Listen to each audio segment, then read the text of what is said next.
Welcome back. This segment of the Sports Source brought to you by Parkside Cabin Rentals. There are plenty of great cabins to choose from, folks. Just get to their website, check them out, and that includes a lot of new cabins that they have in their repertoire, in their arsenal, that you can view all the floor plans and pick the one that's right for you. And if you're not interested in getting up there right now during the summer, it's not too early to be thinking and booking your stay for the fall. And those UT football weekends when people come to town, a lot of people love to get up to the mountains, have a cabin up there. Parkside Cabin Rentals, those are the folks to go to, parksidecabinrentals.com. All right, let's take a look at Tennessee's 8 commitments. They got 2 this week. There are all 8. I want to quickly run through these guys with you, Ryan Callahan, who covers recruiting for GoVols247.com.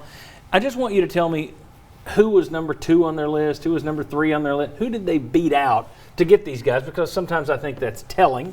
Let's start with Brody Foley, tight end from Ohio, 3-star kid. Trio of Big Ten schools, Minnesota, Rutgers, Indiana. So what you would expect from a tight end from Ohio, but not a lot of SEC type competition for him. Okay, and not the upper end of necessarily the Big Ten either. Had not gotten an Ohio State offer, but they did ask him to camp this past month even after committing, so worth noting. Okay, very good. Brian Grant, offensive tackle out of Florida.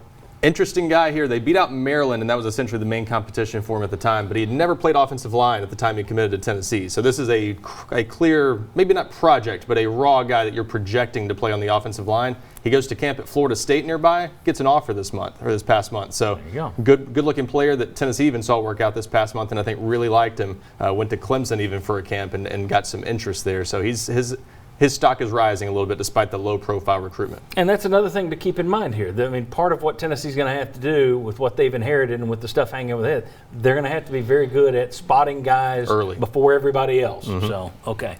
Elijah Herring, linebacker out of Tennessee. Yeah, out of Murfreesboro, and came down to, if he'd not gone to Tennessee, I think he would have ended up somewhere like Michigan, South Carolina. He had some other good offers. Kentucky was also in there. There wasn't a clear second at the time he committed. He would have probably waited a little bit longer and had to see what his options were this summer. But at the time he committed back in March, it essentially came down to Tennessee, and they were the runaway favorite at that time, but had some other good offers that I think would have been in play by this summer. Okay, I'm just going to read the names now. I'm going to assume you've seen them and you know what we're talking about. Taven Jackson, quarterback, 4-star. He's your only 4-star commit so far out of Indiana. Yeah, he's the trickier one to say because he had more than 30 offers at the time he committed. Came down to some schools, had a pretty good top 8. I think it came down to some schools, though, like UCLA, Arizona State, that didn't have quarterbacks yet.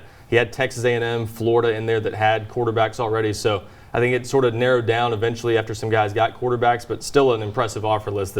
He's clearly the headliner of this class. Well, judging by Arizona State stories, they might have paid him to come out there. But here's the thing. There's another former Tennessee quarterback that Tennessee flipped from Arizona State the last minute. That was Josh Dobbs. That worked out pretty good. So if you're sitting there saying Arizona State, all right, that's not a bad beat in terms of who you beat out to get the guy. Jordan Phillips this week, defensive lineman out of Florida. Another guy whose stock had risen quite a bit recently. Tennessee beat out essentially, official visit-wise, Georgia Tech and Maryland were the only 2 other official visits. But this past month, got offers from Florida, Georgia, Ole Miss after attending camps. So this was a guy who I think was going to take more official visits this fall if he hadn't committed to Tennessee. That would have been a tough battle. Still might be a battle down the stretch if Tennessee, if those other teams continue to push for him. Tennessee might have to fight to hold on to him. Good stuff, and that's why we're doing this segment. It's not just, some of these guys, there's stories beyond, he's Florida Atlantic. Yeah, but he's getting offers from this place and this place now. So anyway, does he pronounce it Masai? Masai Reddick? Masai Reddick. This is another one. I tell people, offensive line commitments, you don't worry too much sometimes about the competition. This one doesn't look that impressive on the surface. His only other Power 5 offers were Ole Miss and West Virginia.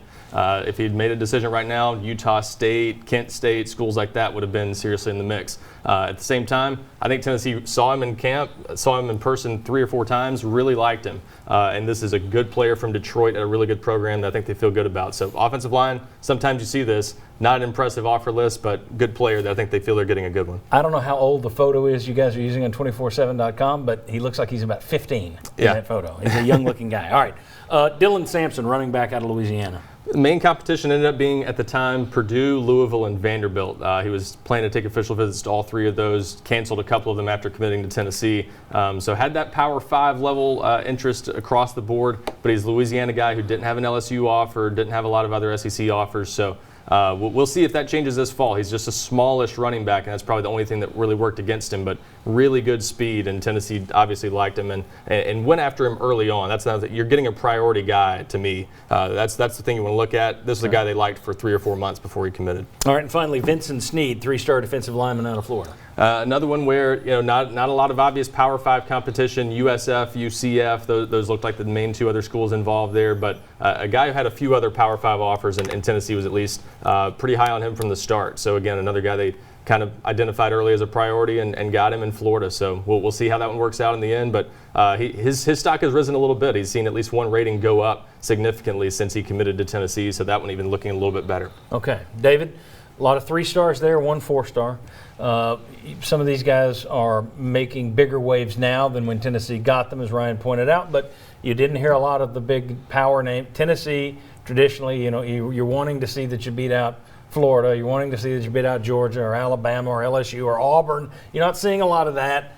So my question, knowing what's hanging over Heupel and this program right now, are they doing about as well as can be expected, or do you think it's underwhelming at this point? Yeah, I mean, I've used the term understandably underwhelming at this point. You talk about you want to beat out those teams, and you do. But the previous staff, they were selling, hey, don't just be another guy there. Well, they were selling lots of things. But like, you're selling the idea of, like, don't just be another guy. Come here. If you are the people that reset this thing, you're going to be legends. Well, if you're this staff, what are you selling right now? Like, how do you convince a kid that has Georgia interest, that has Florida interest, to come to – like, I'm not sure there is a sales pitch there. Like, I don't know what you can even make. And so, yeah, especially the NCAA issues hanging over your head are really hurting them. There's a lot of things that they inherited. The dead period didn't help. They don't know a lot of these kids, those relationships. That's what recruiting is all about. Didn't get to meet them in person until a month ago. So a lot of things working against them at the moment. Yeah, and I keep going back, and I bring it up on the show like every other week, and I keep going. I don't think it can be stated enough. People need to hear this and understand it. But when you have a pair of in-state kids who are highly recruited, a pair of brothers that choose Kentucky over you, and they flat out say, oh, yeah, the not knowing about the bowl situation was a huge part of our decision, that's what they're facing. When you have guys choosing Kentucky, in-state kids choosing Kentucky over you, and then they say, oh, yeah, the NCAA stuff was a major issue. Don't just let that fly over your head. Pay attention to that and realize that's what they're working with. So that's against Kentucky. If you're sitting there, why aren't they beating out Georgia and Auburn for anybody? If it's that way with Kentucky in a head-to-head fight, imagine what it's like with Georgia. Because these schools are really negatively recruiting against you. And let's be clear, too, the old staff lost some battles to Kentucky, to South Carolina, to schools like that. So even without an NCAA investigation, this was happening some. So don't underestimate, too, the more than a decade of not being a national contender, what that has done to make this a tougher sell for Josh Heupel and this staff coming in. They've got to build some buzz. Very good. Gentlemen, thanks again. The rest of our show is going to be baseball with John and Vince. Thank you very much for coming here on the 4th of July. I appreciate it. Thank you. And we'll see you here soon. Thank you, fellas. Thank you. All right. We'll be back with John and Vince. We'll talk baseball next. Come on back on the Sports Source.